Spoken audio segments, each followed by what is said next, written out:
na, naglisod sila naog na og. Hindi ka pwede dito yan. Na, naglisod na sila naog og. Ito yung rock pile, o dyan. Pwede ka doon. Recommended na doon sa taas. Doon ang entrance. Pwede kang pumunta doon.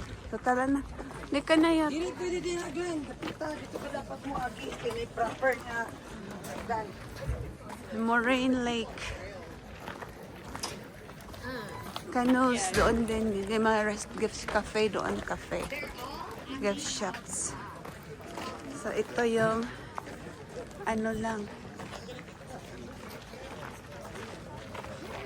Yan ang pangalan ng lake na to, Moraine Lake. Punta kayo dito. Nandun yung mga tao. So, ito yung ano nila, cafe, mga gift shops. Yan, dito sa lodge. Moraine Lake Lodge. Yan, mga gift shops dyan. Mga souvenirs. Ayan, oh. Ayan, oh. Gift shop. Mga t-shirts, souvenirs. Yan dito. Ito yung loob dito. Mga ano lang. Yan si Biani at saka si Ate Bing. Ayan, restaurant. Kumakain mga tao dito. Cafe.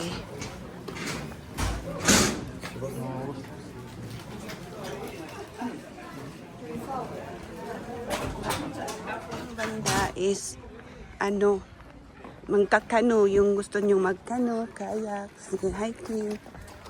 Dito yan.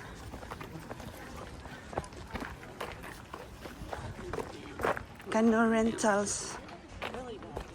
May mga lodge din siya dyan. Mag-overnight, mga lodge.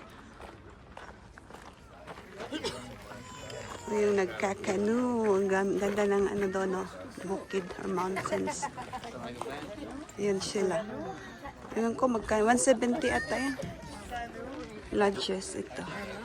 Kailangan nang bumalik sa ano sa shuttle bus kasi 1:30 lang. 1.5 hours na din ang binigay dito na allowance. So, pag hindi ka malate ka, pwede kang sumakay sa ibang shuttle pero 400 Canadian dollars ang pamasahe.